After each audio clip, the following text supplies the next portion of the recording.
BJP আক্রান্ত পরিবারের পাশে দাঁড়ালো তৃণমূল কংগ্রেস। এদিন মাথাভাঙ্গায় বিজেপি আক্রান্ত নেতার বাড়িতে গেলেন তৃণমূলের জেলা সভাপতি অভিজিৎ দে ভৌমিক। সম্প্রতি মাথাভাঙ্গা টাউন মণ্ডলের বিজেপির কোষাধ্যক্ষ রাজীব সাহার বাড়িতে আক্রমণ চালায় দুষ্কৃতীরা।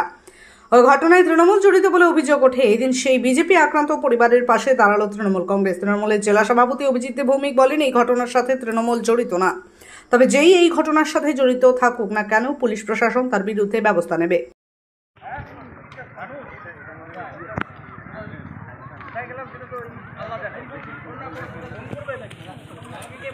মনে করলাম তালা তোমরা ভাঙিয়ে ঢুকো না, আপনি মনে হয় না, আমি আপনার সাথে কথা বলছি। আমি তো তোমাকে তালা ভাঙিয়ে কথা বললাম না, চাবি তো ওরা নিয়ে গেছে। তালা ভাঙিয়ে ঢুকো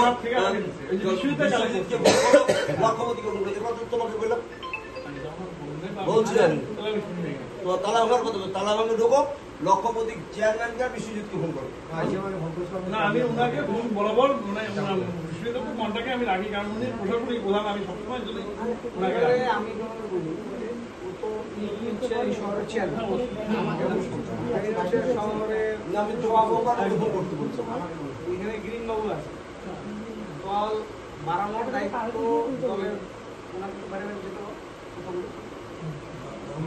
আমাদের দল বাড়ানোর দায়িত্ব এদের, তাই না? এবার যাদের কথা তুমি বলছো, এরা আমাদের দলের কি দায়িত্ব? কোনো দায়িত্ব আছে কি তোমার জানা আছে? কোনো আমি যত জানি যে ও সাগর দাস সম্ভবত আইটি সেলের কিছু একটা। আমাদের দলের এরা তো কোনো দায়িত্ব নেই। বাকি যাদের নাম বলে এরা কি দায়িত্ব আছে? না, এগুলো কোনো দায়িত্ব সম্ভবত না। ওরা কর্মী বা সাপোর্টার কিছু একটা হতে পারে, কিন্তু ওরা মানে আমার মনে হয়, কারণ বরাবর আমরা ক্লিয়ারলি জানি। জানতে চাইছি যে তুমি কি শিওর এটা আমাদের দলের কোনো দায়িত্ব আছে? না, কিন্তু না, তাহলে না যখন শিওর, তাহলে তুমি দল ভাঙচুর তো এখানে হয়েছিল। হ্যাঁ, আমার মতন একটা হয়েছিল রেজাল্টের দিন এবং পরের দিন রাতে। যারা করেছে তারা তৃণমূলের নাম নিয়ে করেছে। আমি এখানে যারা লোকাল লিডার তাদেরকে খোঁজ নিলাম, তারা তৃণমূলের কোনো দায়িত্বও নেই, কিছু নেই। পার্টির নামে যদি কেউ কোথাও বদনাম করার চেষ্টা করে, সেটাকে তৃণমূল কংগ্রেস বরদাস্ত করবে না। আমরা আজকে এখানে রাজা সাহার বাড়িতে এসেছি। টিউশন টিচার একজন, সে অভিযোগ করেছে আমাকে টেলিফোনে, এরকম হচ্ছে মাথাভাঙা শহরে। আমি স্থানীয় নেতৃত্বদের জানিয়ে আমরা তাদের সকলকে নিয়ে তার বাড়িতে এলাম। বিজেপির কোনো কর্মী কোথাও যদি মনে করে যে সে আমাদের কোথাও কর্মীদের দ্বারা কোথাও ডিস্টার্ব হচ্ছে, আমরা যেহেতু পার্টি থেকে একটা বার্তা দিয়ে দিয়েছি, কোথাও বিজয় মিছিল হবে না, কোথাও কোনো রকম অ্যাজিটেশন হবে না বলছে, তো সেটাও হচ্ছে না। তারপরে যদি কেউ ব্যক্তিগতভাবে কোথাও এরকম উদ্যোগ নিয়ে নেয়, ইনিশিয়েটিভ নিয়ে কেন কোথাও কোনো ঝামেলা করে, সেই সমস্ত ক্ষেত্রে আমাদেরকে জানতে হবে, আমরা তাদের বিরুদ্ধে কঠিন ব্যবস্থা নেব।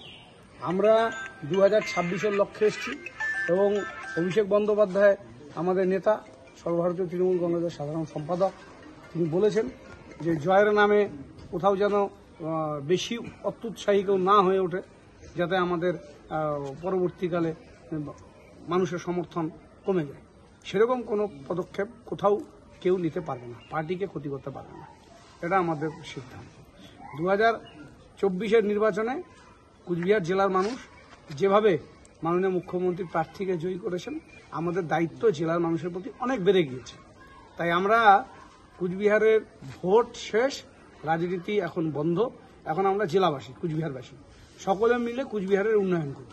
মাননীয় মুখ্যমন্ত্রীর সমস্ত উন্নয়নের সেতুগুলো আমরা কুচবিহারে নিয়ে আসব, এটা আমাদের কাজ। সকলের সহযোগিতা চাই। বহু মানুষ আবার বিজেপি ছেড়ে যোগদান করছে, আমরা কিছু যোগদান করাচ্ছি, কিছু নিচ্ছি না। কিন্তু কোথাও এই জিনিস করবো না যে আমাদেরকে সকলের সমাধান পেতেই হবে, তার জন্য যা খুশি তাই, এটা আমরা কোথাও বাধা করব না।